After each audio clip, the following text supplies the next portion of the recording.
UPPCS मुख्य परीक्षा आज हम लोग शुरुआत कर रहे हैं मित्रों अपनी इस क्लास के लिए। सबसे पहले तो हम थोड़ा सा विश्लेषण करेंगे। यूपीपीसीएस 2022 मुख्य परीक्षा और अंतिम परिणाम के कट ऑफ अंक जारी कर दिए गए हैं। यूपीपीसीएस 2022 में आपके प्राप्तांक की क्या स्थिति रही, आप उसका बेहतर मूल्यांकन कर रहे होंगे, लेकिन जो आपको अंक प्रदान किए गए हैं उन अंकों की स्थिति आपके परिश्रम के अनुरूप नहीं है। ऐसे बहुत से लोग हैं जो ये बता रहे हैं कि हमने इतना अच्छा किया लेकिन नंबर अंक इतना अच्छा रहा। कुछ कह रहे हैं कि हमने बहुत अच्छा किया लेकिन उसके अंक इतने ही बुरे रहे। हमने सारे क्वेश्चन अटेम्प्ट किए लेकिन फिर भी अंक कितने खराब मिले हैं। आप देख रहे हैं कि लोगों को 64, 60 अंक मिले हैं। मतलब 200 नंबर में से 200 अंकों में से आपको 60 अंक मिल रहे हैं, 200 में से आपको 80 अंक मिल रहे हैं। अब इसको हम किसकी कमी कहें? या तो एग्जामिनर की कमी है या तो अपनी कमी है। सिस्टम में कुछ कमी हो सकती है लेकिन इसका कोई ऐसा कुछ करने से कोई मतलब नहीं है, क्योंकि आपको आगे बढ़ते जाना है। अपनी कमियों को देखिए, जो कमियां थी उनको दूर करना है और आगे तेजी से आगे बढ़ जाना है। फिलहाल अब सारा दारो मदार आपके 6 पेपर पर आ रहा है। यूपीपी क्योंकि वैकल्पिक विषय आपके गए, अब वैकल्पिक विषय अगर चले गए तो अब उस विषयों की भरपाई आपको कहां से करना है। अभी जो देखने को मिला चारों पेपर में आपके 50% तो दूर 40% मार्क नहीं हो रहे हैं। मतलब 40 से 50% के बीच में आप अटक जा रहे हैं, तो उसमें आपको बहुत ही सुधार की जरूरत है और बिना किसी रुकावट के, बिना किसी बाधा के, बिना किसी असमंजस के आपको अपने रणनीति आगे बना लेना है। मित्रों, अगर आप प्रारंभिक परीक्षा 2023 को क्वालिफाई कर रहे हैं, जैसा कि हम लोग मेरिट में चर्चा कर चुके हैं, तो आप तुरंत अपने मुख्य परीक्षा के लिए लग जाइए। अगर नहीं क्वालिफाई कर पा रहे हैं तो भी आप आगामी परीक्षा के लिए आप मुख्य परीक्षा की तैयारी पर लग जाएं, क्योंकि आपको अब एक वैकल्पिक विषय के स्थान पर आपको देना है यूपी स्पेशल तैयार करना है। और यूपी स्पेशल का सिलेबस, जैसा कि हम लोगों ने चर्चा किया है पिछली क्लासेज में, एक बड़ा सिलेबस है, छोटा सिलेबस नहीं है, एक बड़ा सिलेबस है। आपको बहुत ही पढ़ना है, अध्ययन करना है। तो क्यों ना, जब आपके पास समय है तो इस समय का आप सदुपयोग कर लें। मित्रों, इसी दिशा में आप जानते हैं कि हमारा दो प्रयागम आईएएस डीपीआईएस का जो प्लेटफॉर्म है, जो डिजिटल प्लेटफॉर्म है, आपके लिए तैयार है।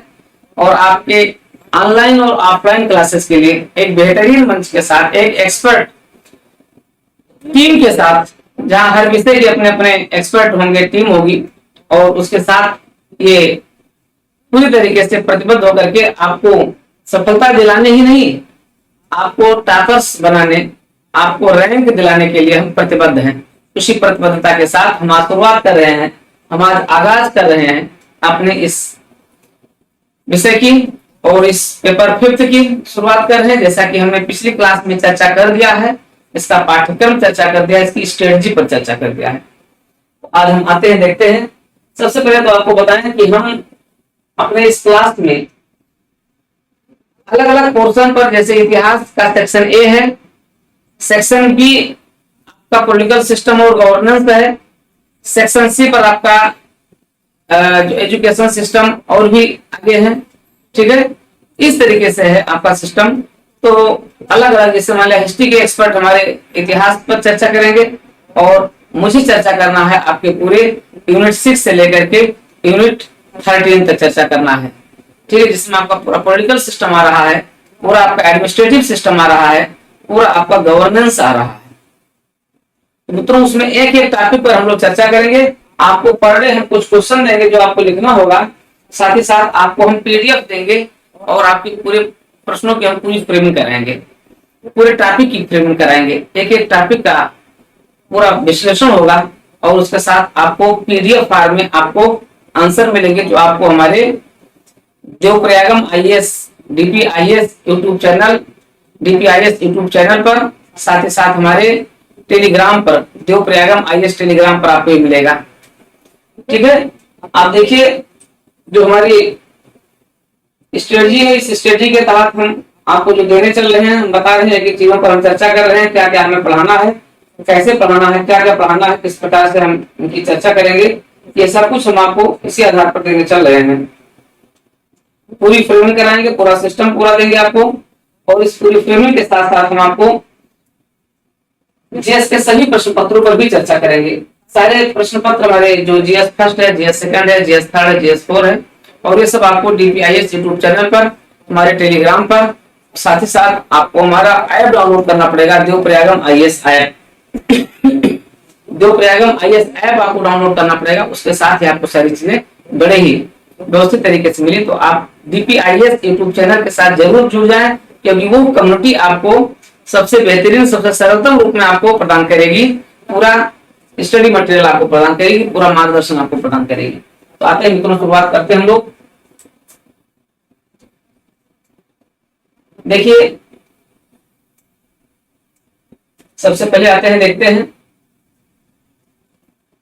हमारा जो क्लास होगा क्योंकि स्पेशल मेंस के लिए ये टॉपिक वाइज क्लास होगा, तो आंसर राइटिंग होगी इसमें। तो सबसे पहले तो आप ये जानिए कि टॉपिक वाइज रहेगा और पूरी क्लास और आंसर राइटिंग साथ साथ चलती रहेगी। पर डे आपको हम आंसर राइटिंग लिखने के लिए देंगे और आपको आंसर राइटिंग भी करना होगा, साथ ही साथ हम भी आपको एक मॉडल आंसर और आंसर राइटिंग आपको उपलब्ध कराएंगे।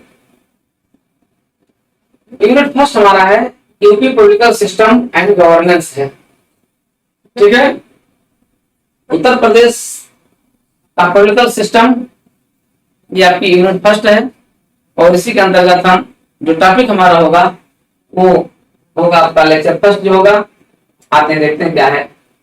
टॉपिक फर्स्ट है उत्तर प्रदेश की शासन व्यवस्था। इसमें हम देखेंगे उत्तर प्रदेश की शासन व्यवस्था, मतलब उत्तर प्रदेश में किस प्रकार की शासन प्रणाली प्रचलन में है। उत्तर प्रदेश में आप जानते हैं संसदीय शासन प्रणाली प्रचलन में है, और ये संसदीय शासन प्रणाली तब से प्रचलन में है जब से ब्रिटिश शासन की शुरुआत हुई है। यानी हमारे राष्ट्रीय स्तर पर हमने जिस संसदीय शासन प्रणाली को एडॉप्ट किया है, वही एडॉप्टेशन हमारा स्टेट लेवल पर भी, प्रोविंशियल लेवल पर भी रहा है 1861 एक्ट के अंतर्गत। तो हमारे यहाँ सेंट्रल यानी सेंट्रल गवर्नमेंट के स्तर पर और प्रोविंशियल गवर्नमेंट के स्तर पर, दोनों पर ब्रिटिश काल में हमारा संसदीय सिस्टम जो हमारा जो पार्लियामेंट्री सिस्टम है वो अडॉप्ट किया गया, और वो कंटिन्यू चलता रहा, साथ साथ चलता है। आपको जानकर के आश्चर्य होगा कि प्रधानमंत्री का पद हमारे यहाँ बाद में आया है। सबसे पहले हमारे यहाँ मुख्यमंत्री का पद आया है, आपके प्रीलिम्स का प्रश्न बन सकता है। प्रधानमंत्री का पद हमने कब अडॉप्ट किया है? प्रधानमंत्री का पद हमने अडॉप्ट किया है कब? 15 अगस्त 1947 को अडॉप्ट किया है। यद्यपि 2 सितंबर 1946 को वो उपाध्यक्ष के रूप में ये पद हुआ करता था, और 15 अगस्त 1947 को प्रधानमंत्री के रूप में, लेकिन हमने मुख्यमंत्री का पद उससे पहले ही अडॉप्ट किया है। और हमने कब अडॉप्ट किया? इसकी शुरुआत हो जाती है कब? भारत शासन अधिनियम 1919 के अंतर्गत, जब 1921 में चुनाव होता है और प्रोविंशियल गवर्नमेंट बनती है, प्रांतों में सरकारों का गठन होता है। पहली बार संसदीय शासन प्रणाली एक इलेक्टेड सिस्टम के अंतर्गत गठित होती है। अभी आगे आएंगे, बताएंगे उत्तर प्रदेश में पॉलिटिकल सिस्टम कैसे विकसित हुई, पार्लियामेंट्री सिस्टम का विकास कैसे हुआ उत्तर प्रदेश में, और पार्लियामेंट्री सिस्टम की क्या क्या विशेषताएं हैं, इन सभी पर हम चर्चा करेंगे, बेहद चर्चा करेंगे आपके साथ, और एक तरीके से समझेंगे, आपका पूरा व्यूज ही बदल जाएगा। आपने जो पढ़ा है, जो पढ़ते रहे हैं, जो पढ़ाया जाता रहा है, उनसे भिन्न आकर के आप देखेंगे ये पढ़ाई आपकी पूरी निश्चित रूप से आपको यूपीपीसीएस के 5th पेपर में आपको क्या करेगी? स्टार्ट करेगी। साथ ही साथ ये आपको यूपीपीसीएस के 2nd पेपर में भी उतनी ही लाभकारी रहेगी। दोनों पेपर आपके लिए क्या रहेगा? रामबाण होगा। आइए देखते हैं, शुरुआत करते हैं। देखिए, सबसे पहले तो हम ये देखते हैं कि जिस टॉपिक की हम शुरुआत करेंगे उस टॉपिक के विगत सालों के क्या क्या प्रश्न पूछे गए हैं, एक बार हम उनकी चर्चा कर देंगे, फिर उसके बाद में फ्रेमिंग भी करवाएंगे। जब टॉपिक पूरा हो जाएगा तो उसकी फ्रेमिंग भी करवाएंगे, ठीक है। तो पहले उसकी चर्चा कर दें, देख ले क्या क्या प्रश्न पूछा गया है। यूपीपीसीएस का जो पाठ्यक्रम है, यूपीपीसीएस का जो नया सिलेबस आया है, ठीक है, और यह जो बड़ा बदलाव किया गया मुख्य परीक्षा में, ये किया गया था 2018 से। 2018 में एक बड़ा बदलाव किया गया और यूपीएससी के पाठ्यक्रम को शामिल कर लिया गया। तभी से यहाँ पर 4 प्रश्न पत्र आपकी जीएस की कर दी गई, ठीक है, और एक आपका बना दिया गया ऑप्शनल सब्जेक्ट। लेकिन आप जानते हैं 2023 से ऑप्शनल सब्जेक्ट भी हटा दिया गया है और उसके जगह पर 2 जीएस के पेपर यूपी स्पेशल जो है फिफ्थ पेपर और 6th पेपर के रूप में लाया गया है। आते हैं देखते हैं क्या प्रश्न पूछा गया है। अगर हम इस सिस्टम की बात करें तो यहाँ से 2 प्रश्न तक पूछे गए हैं।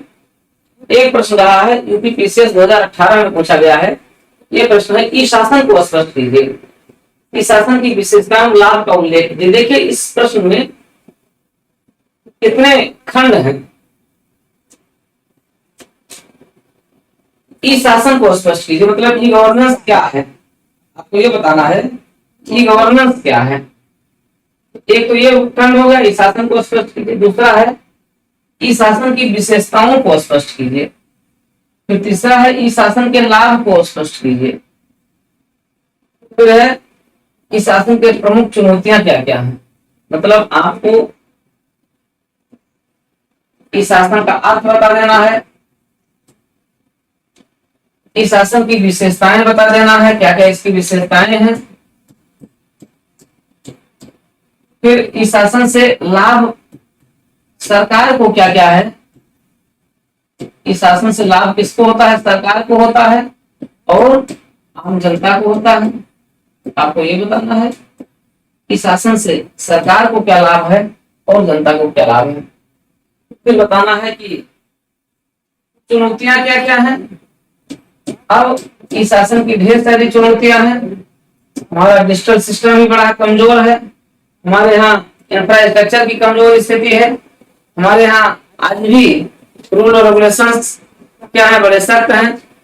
ठीक है, आज भी हम देखते हैं हमारा पूरा सिस्टम ई गवर्नेंस के लिए जो सरकार की जो इच्छाएं हैं, प्रशासनिक मशीनरी है, उसकी जो इच्छा शक्ति है वो स्वयं में नहीं करना चाहते, तो एक ढेर सारी चुनौतियां हैं। लेकिन अब इस प्रश्न का उत्तर लिखने के लिए और इसमें पूरे अंक प्राप्त करने के लिए आपको बैलेंस आंसर लिखना होगा। मतलब अगर आप ये चाहें कि अगर आप इसको बना रहे हैं, ठीक है, 20 2 200 मान लिया अगर ये 10 प्रश्न अंकों में है, 10 अंकों में आपको क्या करना होगा, आपको इसकी विशेषताओं पर भी उतना ध्यान देना होगा, आपको इसके लाभ पर भी और इसकी चुनौतियों पर भी। और जब आप चुनौतियां लिखेंगे, सदैव ध्यान दीजिएगा, जब आप चुनौतियां लिखेंगे तो आपको 2 लाइन और बढ़ा देना होगा। वो क्या होगा, जब आपने ये सब लिखा कैसे इसको प्रभावी बनाया जाए, इसको प्रभावी कैसे बनाया जाए, तो प्रभावी बनाने के सुझाव भी आप एक डायग्राम में आप उसको दे देंगे। प्रभावी बनाने के आप सुझाव भी दे देंगे डायग्राम में। ठीक है, ये हो जाएगा। ठीक है, तो इस तरीके से आपका आंसर अपने आप में क्या हो जाएगा, ये कंप्लीट आंसर हो जाएगा। ठीक है, इसकी हम पूरी डिटेल आपको, इसका पूरा पीडीएफ आपको देंगे, पूरा आंसर आपको पीडीएफ आंसर देंगे। ठीक है, एक मॉडल आंसर इसका हम आपको देंगे 2018 में यूपी पीसीएस में जो पूछा गया। लेकिन प्रश्न आपके समझ में आ गया होगा। ई शासन को स्पष्ट कीजिए। ई गवर्नेंस क्या है, आपको क्या लिखना होगा, परंपरागत शासन प्रणाली में सूचना संचार प्रौद्योगिकी एवं इलेक्ट्रॉनिक डिवाइस का प्रयोग करना ही क्या है, ई गवर्नेंस है, जिससे शासन, प्रशासन व सरकार की दक्षता में वृद्धि होती है, साथ ही साथ उत्पादकता में भी सुधार आता है। ठीक है, ये हो गया। अभी गवर्नेंस की विशेषताएं आप बता देंगे, जैसा कि हमने बताया। ई गवर्नेंस की क्या विशेषता है, ई गवर्नेंस शासन व सरकार में लाया गया एक क्या नवाचार है, पहला पॉइंट दे देंगे। ई गवर्नेंस क्या है, ई गवर्नेंस शासन के परंपरागत तरीकों को अत्याधुनिक या नवाचार उन्मुखी बनाता है, सरकार की जटिल कार्य प्रक्रिया को सरल बनाता है, जनता और सरकार के बीच की दूरी को दूर करता है, शासन में पारदर्शिता एवं जवाबदेहिता को लाता है। ठीक है, तो इस तरीके से इसकी ढेर सारी विशेषताएं हो जाती हैं, उन्हें आपको दिखाना होगा। फिर प्रक्रिया आएगी तो प्रक्रिया भी आपको दिखाना होगा। प्रक्रिया में आपको दिखाना होगा क्या है, इसके मॉडल या प्रक्रिया में आपको क्या होगा, क्या दिखाना होगा, G2G, G2E, G2C, ये इसके प्रक्रियाएं हो जाएंगी। पूछा नहीं गया इसमें, जब पूछा जाएगा बताना। लाभ क्या है, अब लाभ आपको दोहरा लाभ दिखा देना है। आप दिखाएंगे सरकार को क्या क्या लाभ मिल रहा है, जनता को क्या क्या लाभ है, आपको दोनों का स्तर पर दिखा देना है। फिर आपको दिखा देना चुनौतियां दिखा देना है, जैसा कि मैंने बताया। तो इस तरीके से आपका हो जाएगा, ये प्रश्न आपका पूरा हो जाएगा। इतना आप देंगे, सभी पर बैलेंस आंसर देंगे, फिर आपका पूरा हो जाएगा। फिर आप जाएंगे प्रमेय बनाने के सुझाव। तो इस तरीके से इसका हम आपको पीडीएफ उपलब्ध कराएंगे। पीडीएफ के लिए आपको जो पड़ेगा आईएएस यूट्यूब चैनल के साथ साथ आपको हमारा टेलीग्राम आपको सब्सक्राइब करना होगा, उसके साथ जुड़ना होगा। आपको बहुत कुछ मिलेगा वहां पर, निःशुल्क मिलेगा। और डीपीआईएस में तो आपको ढेर सारी चीजें निःशुल्क मिल ही रही है। आप हमारे यूट्यूब चैनल के साथ जुड़ करके बेहतरीन कर सकते हैं अपने आप को। तो ये तो हो गया मित्रों, बहुत बेहतरीन प्रश्न पूछा गया था। ये प्रश्न, ये टॉपिक हमारा हम यहाँ पर भी इसको बता रहे हैं, आगे हम यूनिट 7 में भी इसको बताएंगे। वहां पर भी पूरा टॉपिक ही है, जहां पर हमें पढ़ाना आपको good governance, e governance, smart governance. Uttar Pradesh में गुड गवर्नेंस, उत्तर प्रदेश में ई गवर्नेंस, उत्तर प्रदेश में स्मार्ट गवर्नेंस, ये सब कुछ हमें वहां पर आपको पढ़ाना है। ठीक है, अब आते हैं अगले प्रश्न पर, जो 2020 में पूछा गया है, जो 2022 में पूछा गया है। देखिए 2022 में क्या पूछा गया है। उत्तर प्रदेश की शासन व्यवस्था, उत्तर प्रदेश की प्रशासनिक व्यवस्था की समस्याओं एवं सुधारों पर बल दीजिए। उत्तर प्रदेश की प्रशासनिक व्यवस्था, हालांकि यूनिट 7 में हम पढ़ाएंगे, लेकिन यहाँ पर भी आपको बता दे रहे हैं उत्तर प्रदेश की प्रशासनिक व्यवस्था की समस्याएं क्या क्या है। उत्तर प्रदेश की प्रशासनिक व्यवस्था की समस्याओं को आप क्या करेंगे, डायग्राम में आप बता देंगे, 6-7 विशेषताओं को, समस्याओं को बता देंगे, और उसमें लाए जाने वाले सुधारों को बता देंगे। लगातार सुधार लाए जा रहे हैं इस समय। उत्तर प्रदेश की ब्यूरोक्रेसी क्या है, उत्तर प्रदेश की ब्यूरोक्रेसी इस समय विकास परक ब्यूरोक्रेसी के रूप में रूपांतरित हो रही है। उत्तर प्रदेश की ब्यूरोक्रेसी इस समय कमिटेड ब्यूरोक्रेसी के रूप में रूपांतरित हो रही है। इसकी आपको बड़ी व्यापक चर्चा करेंगे यूनिट 7 में, जहां पर चर्चा करेंगे उत्तर प्रदेश में सिविल सेवाओं पर चर्चा करेंगे। बड़ी बेहतरीन तरीके से आपको बताएंगे उत्तर प्रदेश की ब्यूरोक्रेसी में इनोवेशन क्या क्या हो रहा है, नवीन सुधार क्या क्या हो रहे हैं। उत्तर प्रदेश सरकार द्वारा उत्तर प्रदेश की ब्यूरोक्रेसी को एक तरीके से राजनीतिक दबाव नियंत्रण से मुक्त करते हुए एक उत्कृष्ट कार्य क्षमता के विकास के लिए लगातार मैनेजमेंट के साथ इसको ट्रेनिंग दिया जा रहा है। आईआईएम लखनऊ के साथ और भी स्थानों पर जोड़ते हुए इनमें क्षमता निर्माण को बढ़ावा दिया जा रहा है। आगे आएंगे इसकी चर्चा करेंगे। ठीक है, उत्तर प्रदेश की प्रशासनिक व्यवस्था की समस्याएं और उसमें सुधारों पर ही टिप्पणी कीजिए। चलिए ये आपका हो गया। अब देखिए ये पूछा गया उत्तर यूपीपीसीएस 2022 में। तो इस तरीके से 2 प्रश्न आपके यहाँ पर बनते हैं, लेकिन अब ये तो आ चुके हैं, मतलब ये क्या हो गया, ये तो दगे हुए कारतूस हैं। आपको भरने वाला कारतूस चाहिए ना, आपको ऐसा कारतूस है जिसको आप भर करके आगे आने वाली परीक्षा में आप क्या करें, लगा दें और आगे आने वाली परीक्षा आपकी क्रैक हो जाए। अब आपको ऐसे प्रश्न चाहिए, वो प्रश्न अब हम आपको दे रहे हैं। क्या है, आपने देखा भी नहीं होगा, सुना भी नहीं होगा, लेकिन आइए ये संभावित प्रश्न है। उत्तर प्रदेश में संसदीय शासन प्रणाली के कार्य संचालन की उपलब्धियों एवं कमियों का मूल्यांकन कीजिए। उत्तर प्रदेश में संसदीय शासन प्रणाली के कार्य संचालन की उपलब्धियां क्या क्या रही हैं, कमियां क्या क्या रही हैं, उनका मूल्यांकन कीजिए तथा सुधार के उपाय सुझाइए। बेहतरीन प्रश्न है। अब उत्तर प्रदेश की संसदीय शासन प्रणाली आप जान रहे हैं कि विगत 70 वर्षों में उत्तर प्रदेश की संसदीय शासन प्रणाली भारत के लोकतांत्रिक मूल्यों को और संसदीय लोकतंत्र को समृद्ध बनाने में सबसे बड़ी भूमिका का निर्वाह किया है। क्या निर्वाह किया है, आगे पूरे टॉपिक का हम विश्लेषण आपके सामने प्रस्तुत करेंगे। ठीक है, इसकी उपलब्धियां भी बताएंगे, इसकी कमियां भी बताएंगे। लेकिन क्या है, उत्तर प्रदेश की संसदीय शासन प्रणाली कमियों से मुक्त नहीं है, ढेर सारी कमियां हैं। वो सारी कमियां जो केंद्र सरकार के स्तर पर हैं, आगे चर्चा करेंगे। उत्तर प्रदेश की विधानसभा ने अपने नए नए रिकॉर्ड बनाए हैं। उत्तर प्रदेश की विधानसभाओं में हमारे माननीय सदस्यों के ऊपर आरोप प्रत्यारोप लगाए जाते रहे हैं। यहाँ तक कि पूर्व मुख्यमंत्री या मुख्यमंत्री के जो पद पर आश्रित रहे हैं, उनके साथ क्या क्या किया गया है, कुर्सी मेज चली है उत्तर प्रदेश की विधानसभा में। उत्तर प्रदेश की विधानसभा में माननीय विधायकों ने जूते चप्पल से लड़ाई की है, माइक सिस्टम से लड़ाई की है। ये सब बताएंगे, ये क्या है, ये कमियां हैं। आज भी उत्तर प्रदेश में उत्तर प्रदेश की विधानसभा में कार्य संचालन के दौरान पायलट बम बना करके और एक तरह कागज बम बना करके फेंके जाते हैं। ये सब क्या है, इसकी कमियां हैं। तो संसदीय लोकतांत्रिक जो मूल्य हैं उनका भी ह्रास हुआ है, ये भी हम चर्चा करेंगे इस पर। तो ये आपका एक प्रश्न हो गया, ठीक है। एक प्रश्न आप देखेंगे, ये हो गया। दूसरा प्रश्न आपका है, उत्तर प्रदेश में संसदीय शासन प्रणाली में राज्यपाल डी ज्यूरे है। राज्यपाल क्या है, डी ज्यूरे है, और मुख्यमंत्री क्या है, डी फैक्टो है। वैसे ही जैसे भारत सरकार के स्तर पर या केंद्र सरकार के स्तर पर या संघ सरकार के स्तर पर भारत का राष्ट्रपति क्या होता है, डी ज्यूरे होता है, और प्रधानमंत्री क्या होता है, डी फैक्टो होता है।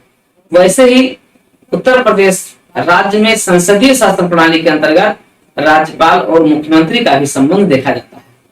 राज्यपाल क्या होता है, डी ज्यूरे के रूप में होता है, अर्थात एक औपचारिक कार्यपालक होता है, जबकि मुख्यमंत्री जो होता है वो डिफैक्टो होता है, अर्थात एक वास्तविक कार्यपालक होता है। कैसे होता है, इसकी विवेचना आगे चल रहे हैं, कर रहे हैं। तीसरा प्रश्न है, उत्तर प्रदेश में संसदीय शासन प्रणाली का उदय एवं विकास ब्रिटिश काल से अपनी निरंतरता बनाए हुए विवेचना कीजिए। उत्तर प्रदेश में संसदीय शासन प्रणाली का, ये सब आपको लिखना है। आप लोग स्वयं से भी एक एक प्रश्न का लिख करके अभ्यास करना शुरू कर दीजिए। अगर आप मुख्य परीक्षा दे रहे हैं और भविष्य में आपको मुख्य परीक्षा देना है, नहीं आपको पलायन नहीं करना है। अगर आपको सिविल सर्विसेज में बने रहना है, पलायनवादियों के लिए यहाँ कोई स्थान नहीं है। यहाँ केवल संघर्षवादियों के लिए स्थान है, यहाँ केवल परिणामवादियों के लिए स्थान है। अगर आप परिणामवादी हैं, अगर आप संघर्षवादी हैं, तो आप हमारे साथ जुड़े, डीपीआईएस से जुड़े, और आप अपने समस्या के समाधान करने के लिए और अपने भविष्य को उज्जवल बनाने के लिए यूपीपीसीएस में अपना झंडा गाड़ने के लिए आप तैयार हो जाएं। क्योंकि अब ऑनलाइन प्लेटफॉर्म पर डीपीआईएस देवप्रयागम आईएएस आपके लिए ऑनलाइन और ऑफलाइन दोनों मोड में आपके लिए बेहतरीन सर्वश्रेष्ठ विकल्प लेकर के आया है। यूपीपीसीएस मुख्य परीक्षा के सभी प्रश्न पत्रों के लिए और स्पेशली यूपी स्पेशल पेपर 5 और पेपर 6 के लिए। तो संसदीय शासन प्रणाली का उदय और विकास ब्रिटिश काल से देखा जाता है। इस प्रश्न को घुमा करके भी पूछा जा सकता है।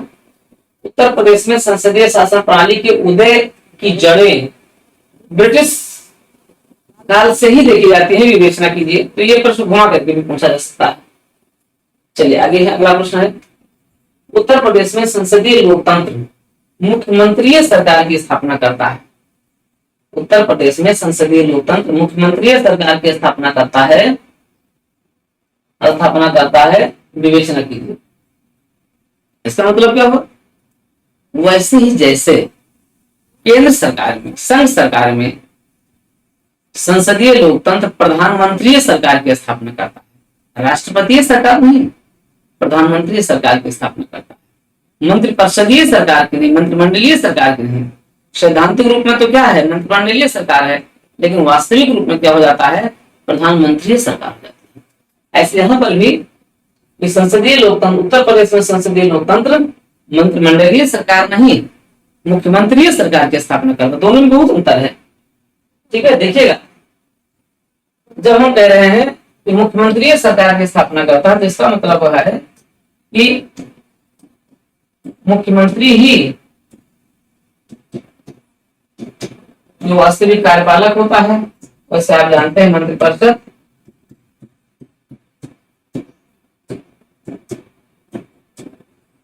सामान्यतः सरकार को मंत्रिपरिषदीय सरकार के रूप में जाना जाता है, लेकिन चूंकि मंत्रिपरिषदीय सरकार का नेतृत्व कौन कर रहा होता है, मुख्यमंत्री कर रहा होता है। और मुख्यमंत्री करने के कारण ही क्या हो जाता है, ये सरकार मंत्रिपरिषदीय सरकार की जगह मुख्यमंत्री सरकार कही जाती है। वैसे केंद्र सरकार में भी वो मंत्रिपरिषदीय सरकार के बजाय क्या कही जाती है, प्रधानमंत्री सरकार कही जाती है। ठीक है, ये हो गया आपका दूसरा प्रश्न हो गया। चौथा प्रश्न हो गया, ठीक है, इसको आपको विवेचना करना है। उत्तर प्रदेश में संसदीय लोकतंत्र किस प्रकार से मुख्यमंत्री सरकार की स्थापना करता है, अर्थात कैसे मुख्यमंत्री सरकार का नेतृत्व करते हुए क्या हो जाता है, सरकार का मुखिया होता है, शासन प्रशासन का मुखिया हो जाता है, शासन का मुखिया होता है, प्रशासन का मुखिया होता है। इनका सबका मुखिया होते हुए कैसे सरकार को आगे बढ़ाता है। ठीक है मित्रों, तो ये हो गया आपके विगत वर्षों में आने वाले प्रश्न या फिर पूछे जाने वाले प्रश्न हो गए। ठीक है, ये विवेचना करना है। अब हम आते हैं कंटेंट पर चर्चा करेंगे। यूपीपीसीएस मुख्य परीक्षा के पाठ्यक्रम में 5वां प्रश्न पत्र में पहली यूनिट जो आती है, ठीक है, वैसे तो ये 6ठी यूनिट है पॉलिटिकल सिस्टम, और उसके अंतर्गत हम लोग पहले आते हैं, चर्चा करते हैं आपका उत्तर प्रदेश में शासन प्रणाली। ठीक है, तो क्या है शासन प्रणाली? उत्तर प्रदेश में संसदीय शासन प्रणाली को मान्यता दी गई है। ठीक है, क्या है संसदीय शासन प्रणाली? अगर हम बात करें तो संसदीय शासन प्रणाली आखिर है क्या? क्या है, इसका अर्थ क्या होता है? किसे कहते हैं संसदीय शासन प्रणाली? संसदीय शासन प्रणाली क्या होती है? अब इसका अर्थ अगर हम बात करें तो आप जानते हैं कि शासन प्रणाली के भिन्न भिन्न स्वरूप होते हैं, लेकिन जो भारत में अपनाया गया वो क्या था? संसदीय लोकतंत्र अपनाया गया। संसदीय लोकतंत्र क्यों अपनाया गया, इसको आप जानते हैं। संसदीय लोकतंत्र अपनाए जाने का मुख्य कारण क्या रहा है? संसदीय लोकतंत्र अपनाए जाने का मुख्य कारण रहा है कि भारत में उत्तरदायित्व और जवाबदेहिता को प्रश्रय दिया गया है। हम उत्तरदायित्व और जवाबदेहिता को प्रश्रय दिए हैं, ठीक है, ना कि सरकार की स्थिरता को। हमने क्या किया है? हमने उस बहुमत आधारित शासन प्रणाली को लाने का प्रयास किया है, जहां पर समाज के सभी वर्गों का एक समान प्रतिनिधित्व है, और उसी प्रतिनिधित्व के आधार पर ही हमने जिस संसदीय लोकतंत्र के स्वरूप को मान्यता प्रदान किया, उसी हम क्या कहते हैं? संसदीय शासन प्रणाली कहते हैं। ठीक है, तो अगर हम बात करते हैं कि संसदीय शासन प्रणाली क्या है, तो सीधे सीधे हम देखते हैं संसदीय शासन प्रणाली एक ऐसी लोकतांत्रिक व्यवस्था है जिसमें क्या होता है? जिसमें एक बहुमत आधारित सरकार होती है, बहुमत आधारित सरकार होती है, और जनता अपने प्रतिनिधियों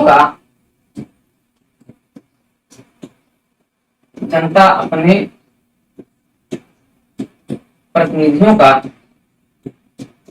निर्वाचन करती है, और जनता के प्रतिनिधि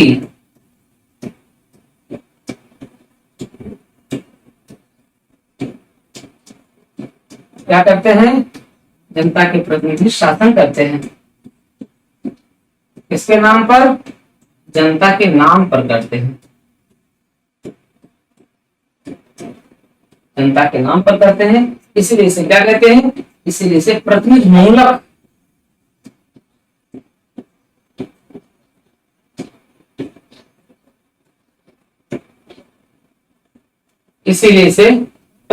शासन प्रणाली कहते हैं।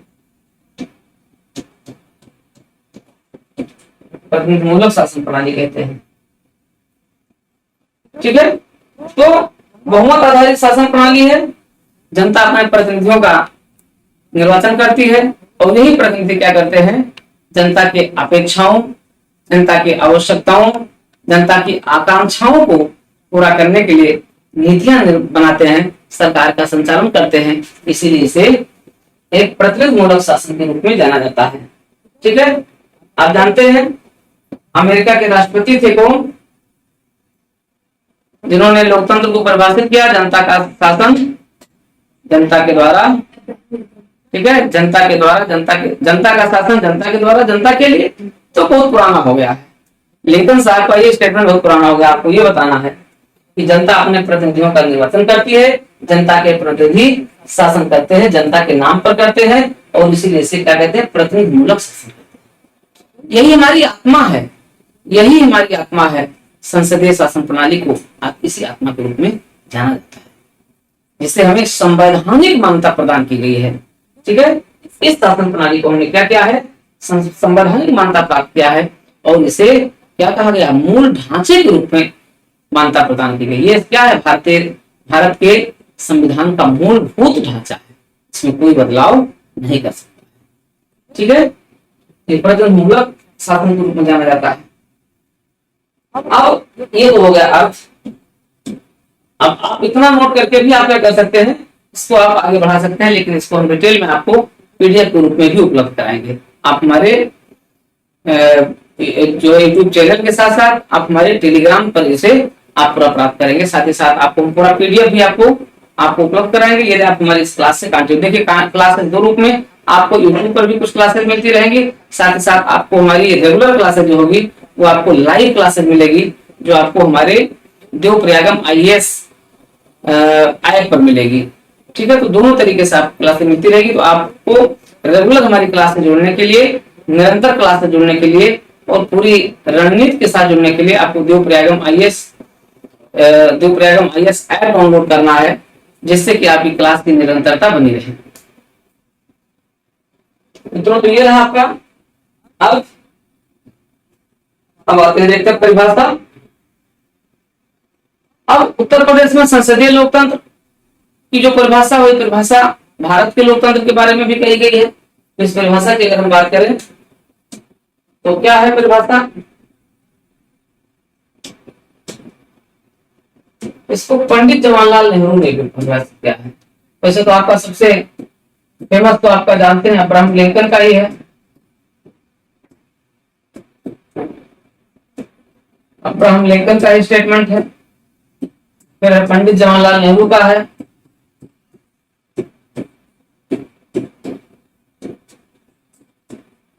उसके बाद फिर स्टेटमेंट है डायसी का स्टेटमेंट है। ठीक है, अब्राहम लिंकन साहब जानते हैं आप सबसे, ये परिभाषा सभी को याद है। जनता का शासन जनता के द्वारा जनता के लिए। जनता ही क्या होती है? शासन की केंद्र बिंदु होती है। ठीक है, जनता अपने प्रतिनिधियों को निर्वाचित करती है, यही प्रतिनिधि जाकर के संसद में क्या करते हैं? जनता के लिए शासन का संचालन करते हैं। ठीक है, पंडित जवाहरलाल नेहरू ने बड़ी बेहतरीन परिभाषा दी है और उन्होंने कहा है कि संसदीय लोकतंत्र क्या है।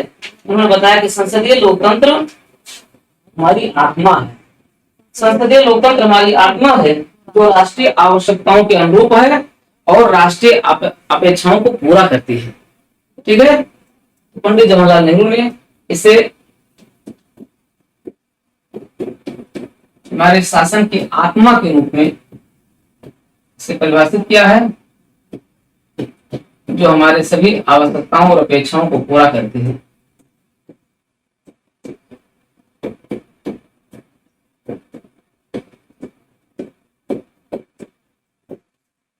पूरा करती है। डायसी साहब ने भी, उनका तो पूरी किताब ही थी पार्लियामेंट्री सिस्टम। इन्होंने अपने परिभाषा में कहा कि शासन प्रणाली का वह स्वरूप जिसमें जनता का एक बड़ा भाग, कहते हैं शासन प्रणाली का वह स्वरूप जिसमें जनता का एक बड़ा भाग क्या होता है? शासन में भागीदार होता है। शासन में भागीदार होता है और इस तरीके से क्या होता है? वो बहुमत पर आधारित हो जाता है। उसे हम संसदीय लोकतंत्र कहते हैं, उसे हम संसदीय शासन प्रणाली कहते हैं। दो बातें बड़ी क्लियर हो गई आपकी।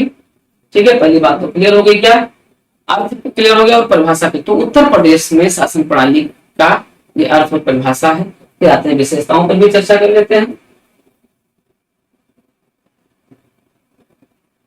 देखिए, ये वही विशेषताएं हैं। अगर आप संसदीय शासन प्रणाली की विशेषताओं को देखें, वो आप चाहे राष्ट्रीय स्तर पर भी देखेंगे तो भी वही परिभाषाएं आपको मिलेगी, वही विशेषताएं मिलेंगी, वही विशेषताएं आपको यहाँ पर भी मिलेंगी।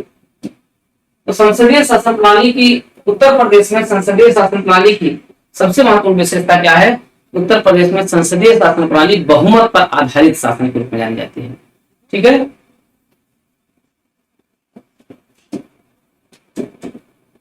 बहुमत आधारित होता है। अब ये बहुमत किसका होता है? अब ये बहुमत आपको किसका होता है? या तो एक दलीय सरकार का होता है या कई दल मिलकर क्या करते हैं? गठबंधन बनाते हैं। या तो गठबंधन बनाते हैं, कुल मिलाकर के चाहे गठबंधन बनाए चाहे एक दल रखे, उनका क्या होना चाहिए? उनका बहुमत होना चाहिए। ठीक है, ये बहुमत आधारित सरकार होनी चाहिए, एक गठबंधन के रूप में हो चाहे एक दल के रूप में हो। ये सबसे बड़ी खास बात है। उत्तर प्रदेश में पिछले 70 सालों में अगर हम देखें तो एक दलीय सरकार कांग्रेस की हुआ करती थी 1990 तक, 89 तक। 90 के बाद यहाँ पर गठबंधन दलों की शुरुआत हुई, गठबंधन आधारित बहुमत हुआ। हालांकि वर्तमान समय में पुनः 2007 से एक दलीय सरकार चल रही है। हालांकि गठबंधन का प्रचलन है, लेकिन फिर भी एक दल को बहुमत प्राप्त हो रहा है 2007 से 12 तक। बहुजन समाज पार्टी को 2012 से 2017 तक, समाजवादी पार्टी को, और 2017 से अब तक भारतीय जनता पार्टी को क्या मिली है, बहुमत आधारित सरकार के रूप में कार्य कर। ठीक है, तो ये होगी इसकी पहली विशेषता। दूसरी महत्वपूर्ण विशेषता वो क्या होती है कि जो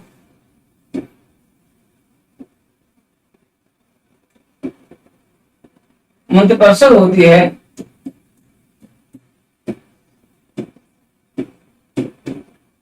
मंत्रिपरिषद होती है वो निचले सदन, मतलब विधानसभा, वो विधानसभा की प्रक्रिया होती है, उत्तरदायी होती है, सामूहिक उत्तरदायित्व के सिद्धांत पर कार्य करती है। यानी विधानसभा में विधानसभा के प्रति मंत्रिपरिषद उत्तरदायी होकर कार्य करती है। दूसरी विशेषता क्या है, मुख्यमंत्रीय सरकार के रूप में जानी जाती है। इसे भी मुख्यमंत्रीय सरकार की संज्ञा दी जाती है, क्योंकि सरकार का नेतृत्व कौन करता है, मुख्यमंत्री कर रहा होता है।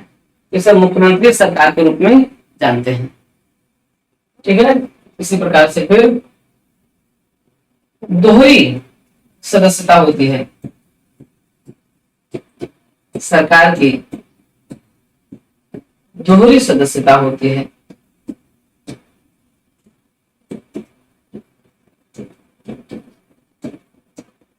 दोहरी सदस्यता होती है, इसका मतलब क्या हुआ, एक तरफ ये क्या होते हैं, विधायिका के सदस्य होते हैं, दूसरी तरफ ये कार्यपालिका के होते हैं। ठीक है,